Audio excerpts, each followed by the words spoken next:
자유한국당 차기 당대표에 출사표를 던진 황교안, 오세훈, 김진태 후보가 보수 진영의 핵심 지지 기반인 대구에서 열린 합동연설회에서 지지층 다지기에 한창입니다. 반면 더불어민주당은 김경수 경남도지사의 공백으로 어수선한 PK 지역을 찾아 예산과 정책 지원을 약속했습니다. 취재기자 연결합니다. 조은지 기자. 네, 국회입니다. 네, 한국당 당권을 잡으려면 TK 표심을 잡으라는 말이 있습니다. 현장 분위기 뜨거울 것 같은데요. 어떻습니까? 네, 확실히 관중석 목소리도 크고 박수갈채도 남다릅니다. 오후 1시 반 대구 엑스코에서 시작한 합동연설회 최고위원 후보들의 정견 발표가 끝나가고요. 곧이어 당권 주자인 황교안, 오세훈, 김진태 후보가 단상에 오릅니다. 전당대회 당락을 좌우할 승부처가 TK인 만큼 이들이 전할 메시지에 눈길이 쏠립니다. 입당 초기 친박, 최근엔 박근혜 배신 논란이 있었던 황교안 후보는 민감한 개파 논쟁 대신 대여 공세에 집중하기로 했습니다. 문재인 정권의 폭정과 폭주를 막아낼 수 있는 건 한국당이 유일하다며 자신이 내년 총선 승리와 정권 교체를 이끌 적임자라고 강조할 계획입니다. 기호 2번 오세훈 후보는 박근혜 전 대통령을 극복하자며 중도층 끌어안기를 전략으로 내세웠죠. 아무래도 TK에서는 반감이 있을 수밖에 없는데 오 후보는 내년 총선에서 이겨야 정권을 심판하고 그래야만 이명박, 박근혜 두 전직 대통령의 명예도 회복할 수 있다, 이런 전략을 짰습니다. 김진태 후보는 탄핵 정국에서 당을 지킨 점, 또 50차례 이상 장외 투쟁에 나선 점 등을 내세울 것으로 보이는데 대구에서 특히 호소력이 있을 것 같습니다. 오늘 연설회에는 김병준 비상대책위원장과 나경원 원내대표, 당내 투톱도 참석했습니다. 대여 투쟁 메시지로 지지 반응도 이끌어냈습니다. 직접 보시죠. 이 정부는 내가 하면 정의요, 남이 하면 적폐라는 촛불도체의 광풍으로 대한민국을 무너뜨리고 있습니다. 이대로 두고 볼 수 없습니다.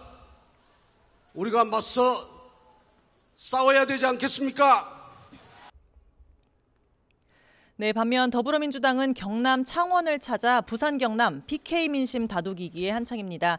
이해찬 대표 등 지도부가 총출동해 현장 최고위원회를 연 데 이어 예산정책협의회에서 지역 의견을 들었습니다. 그 자리에서 서부 경남 KTX 조기 착공과 스마트 산업단지 조성 등 지역의 수건 산업에 대한 예산과 정책 지원 약속을 쏟아냈습니다. 오후에는 김경수 지사 불구속 재판을 위한 운동본부 대표단과 비공개 면담도 했습니다. 아무래도 김경수 경남도지사의 법정 구속 등으로 어수선한 PK 지역 민심을 다독이겠다, 이런 고려가 있다는 분석이 많은데요. 이해찬 민주당 대표의 말 직접 들어보시죠. 진도가 늦어질까 봐 걱정을 많이 한다는 얘기를 들었습니다. 저희도 최선을 다해서 빨리 나와서 도정에 임할 수 있도록 당으로서 최선을 다하고 경남도가 추진하는 사업들이 차질이 없도록 뒷받침하는 일을 최선을 다하도록 하겠습니다. 네, 거대 양당이 모두 바쁜 모습입니다. 일단 국회 안에서 바빠야 할 텐데 국회 정상화 논의는 또 결렬됐죠. 네, 오늘 오전 더불어민주당 홍영표, 자유한국당 나경원, 바른미래당 김관영 원내대표는 지난 7일 이후 꼭 11일 만에 회동했습니다. 하지만 1시간도 안 돼서 결렬됐습니다. 한국당 나경원 원내대표가 먼저 회의장을 나왔는데요. 여러 요구 가운데 손혜원 의원 국정조사만 받으면 국회도 열고 민주당이 원하는 이해충돌조사위원회 설치에도 합의하겠다, 이렇게 말했지만 받아들여지지 않자 나온 겁니다. 민주당 홍영표 원내대표는 조건 없이 일단 2월 임시국회를 열고 상임위원회 등 지도부 회의 등 국회 안에서 이견을 좁히자, 이런 입장입니다. 온도차가 워낙에 큰데 발언 직접 들어보시죠. 이 민생 법안을 비롯한 국회에서 해결해야 할 시급한 현안들이 있습니다. 더 미룰 수 없기 때문에 일단 국회를 조건 없이 정상화해서 논의하자, 이렇게 이야기를 했는데 서로 입장의 차이만 확인하고 좀 헤어졌습니다.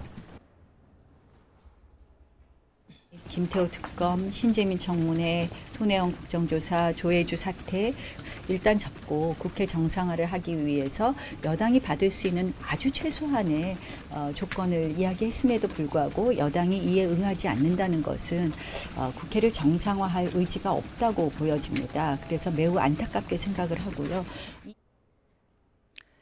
네, 이뿐 아니라 오늘 아침엔 국회 윤리특별위원회 간사단이 비공개로 회동해 5.18 망언 논란을 다뤘습니다. 역시 결론은 내리지 못했습니다.